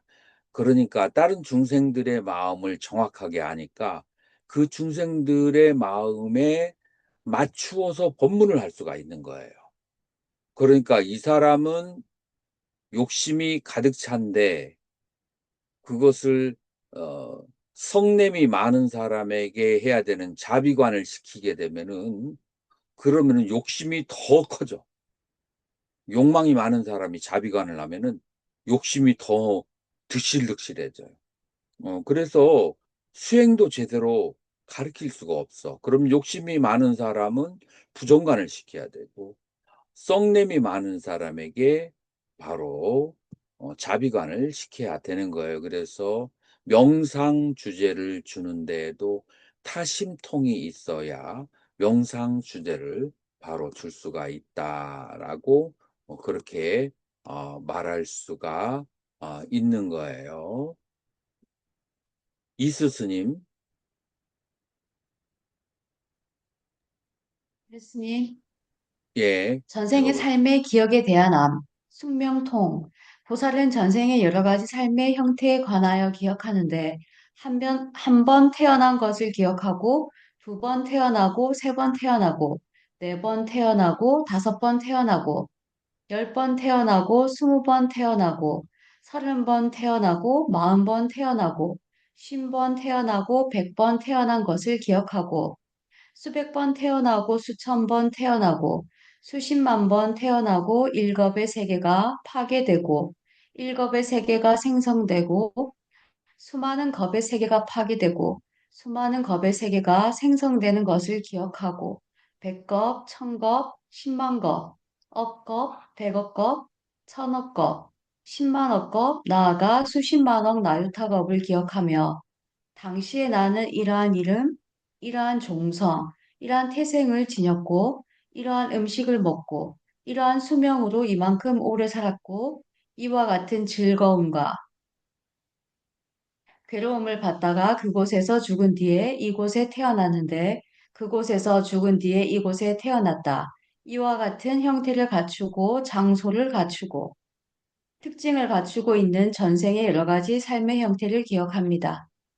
자, 그래서 음, 어, 이제 아까 그 전에 타심통이나 신족통은 무엇이 자유로운 거예요? 공간으로부터 자유로운 거예요. 공간적으로 어디를 갈 수 있는 거예요. 자, 공간적으로 자유로워지고 난 다음에 그 다음에 무엇으로부터 자유로냐면 시간적으로 자유로워져. 그래서 시간적으로 자기의 과거를 끝없이 추적해서 아주 내가 어떻게 해서 중생계에 태어나게 되었는지 그 끝의 시작까지가 계속해서 이제 선정이 깊어지면 깊어질수록 보이게 되는 거예요. 그래서 이거를 어, 숙명통 뿌페 니바사나 아누사티라고 그래요. 니바사나라고 하는 것은 삶을 말하고 처소를 말하고 뿌페는 과거, 그 다음에 아누사티 기억하는 거, 뿌페 니바사나 아누사티 숙명통이라고 하는데 나의 오랜 옛날부터 어디에서 어떤 식으로 태어나고 살았는지의 전생의 모든 형태를 다 기억하게 된다. 자, 그래서 이것을 숙명통이라고 하는 거예요. 자, 법철 스님 한번 읽어 주실래요? 범철, 천안통, 마이크 열고. 천안통. 고살은 인간을 뛰어넘는 청정한 천안으로 중생들을 관찰하여 죽고 태어나고 아름답고 추하고 선취나 악취, 귀하고 천한 등의 업보에 따라서 나타나는 중생들에 관하여 있는 그대로 분명히 봅니다. 존귀한 이들이여, 이들 중생들은 흰구이 삼업으로 악행을 저지르고 성자들을 비난하고 잘못된 견해를 지니고 잘못된 견해에 따라 행동했습니다. 그래서 그들은 몸이 파괴되고 죽은 뒤에 악취, 괴로운 곳, 타락한 곳, 지옥에 태어납니다. 뒤에도 계속. 그러나 존귀한 보살들이여, 이들 중생들은 신구의 삼업으로 선행을 하였고 성인들을 비난하지 않았고 올바른 견해를 지녔습니다. 올바른 견해에 따라 행동한 인연, 원인과 조건에 의해서 그들은 몸이 파괴되고 죽은 뒤에 좋은 곳 하늘나라에 태어난 것입니다. 라고 꿰뚫어 합니다. 보살은 인간을 뛰어넘은 청정해진 하늘 눈으로 이와 같은 형태를 갖추고 장소를 갖추고 특징을 갖추고 있는 중생들을 봅니다. 그리하여 죽고 태어나고 아름답고 추하고 선취, 악취, 귀하고 천한 등의 업보에 따라서 나타나는 중생들에 관하여 있는 그대로 분명히 봅니다. 자, 그래서 천안통과 숙명통의 차이점은 숙명통은 자기 자신에 대한 것이고 천안통은 타인에 대한 것이고 그 다음에 숙명통은 자기 자신의 과거의 삶에 대한 기억을 말하는 것이고 천안통은 약간 달라요. 단순한 삶에 대한 기억이 아니라 인과를 보는 거예요. 어떠한 선행을 하고 신구의 삼업으로 어떤 악행을 저지르고 그 다음에 어떠한 악취에 태어나는지, 신구의 삼업으로 어떠한 선행을 하고 어떠한 선취에 태어나는지 그 인과를 꿰뚫어서 아는 것을, 그래서 타인의 전생을 보지만 전생에서 중요한 것은 뭐냐면 인과, 어떠한 행위를 해서 어떠한 과보를 받는지 그 인과를 보는 것이 중요한 거예요. 자, 그래서 그러한 선행과 선인선과 악인악과의 그 인과까지 보는 것을 천안통이다 라고 하는 거예요. 자, 월견 스님 읽어보세요. 보살은 이러한 선정, 해탈, 삼매, 등지에 들거나 나오거나 그 위력에 의지한 태어남을 구하기 위함이 아닙니다. 다만 그 모든 행위가 오직 깨달음의 단계를 완성시키려는 원력 때문이지 다른 것을 구하려는 마음 때문에 생겨나는 것이 아닙니다. 그것은 무슨 까닭입니까? 그 보살의 마음의 상속은 방편의 능숙함을 갖추기 위함입니다. 계속.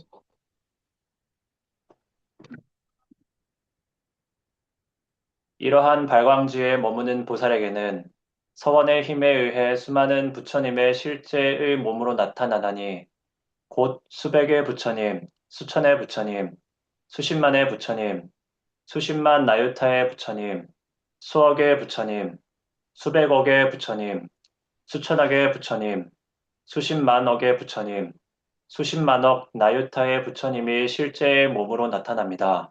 자, 그래서 자, 지금 오신통이 나타나는데 월견 스님 마지막 신통 하나가 없는 게 뭐죠? 누진통이 없습니다. 누진통. 누진통은 언제 생겨요? 육지, 육지보살에 얻어지는 거예요.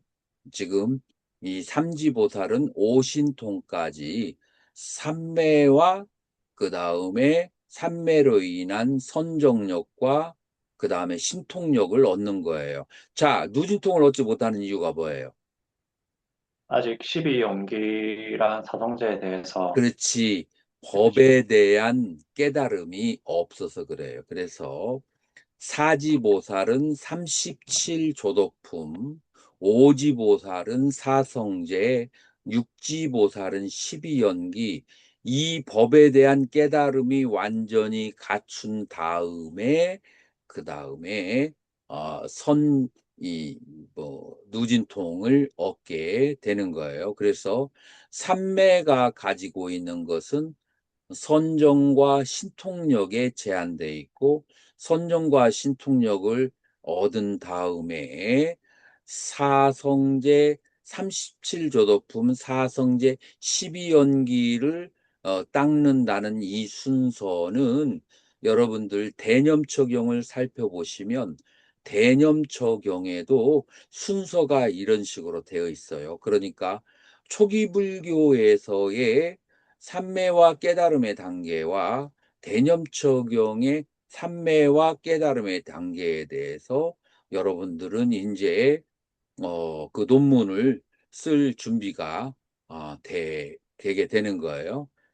사실은 사지, 오지까지 한 다음에 쓰게 되는데 소논문을 쓰고 마지막에 그것을 저기에서 학기말 논문으로 그렇게 쓰면은 돼요. 그래서 지금부터 천천히 자료를 여러분들 수집하시면은 된다라고 말할 수가 있어요. 그래서 보살이 이렇게 선정을 드는 것은 단순히 신통력을 얻으려고 하는 것뿐이 아니라 단순히 신통력을 얻기 위해서 하는 것이 아니라 무엇 때문에 이렇게 선정을 얻느냐 하면은 그것은 깨달음을 완성시키려고 하기 때문에 깨달음을 완성시키려고 하기 때문에 이러한 이제 신통력을 얻으려고 한다. 자, 그래서 그 다음에를 보면 이런 발광지에 머무는 보사람들은 이 삼지부터는 이 서원의 의미에서 이미 이 세계에서 수없이 많은 수행을 해서 깨달음을 얻은 부처님들이 보이기 시작한다. 자, 왜 이때 보일까요? 내 마음의 힘이 100% 아무 것에도 물들지 않은 상태가 되었을 때 청정한 거울처럼 부처님들이나 보살들의 세계가 보이게 된다. 내 마음의 힘이 100% 완전히 제자리로 돌아가기 전까지는 다 생각으로 보는 거지 실제로 보는 것이 아니다라고 그렇게 말할 수가 있게 되는 거예요. 자, 월견 선생님 여기 계속 읽어보세요. 그에게는 또한 일체의 감각적 쾌락의 욕망에 의한 속박이 열버지게 됩니다. 또한 일체의 물질에 의한 속박, 일체의 존재에 의한 속박, 잠깐만. 스님들 3시에 다른 일정이 있나요? 오늘 법회에 있습니다. 오늘 법회 있어요. 그러면 이거 오늘 여기까지 하도록 하고 잠깐 공지사항이 있는데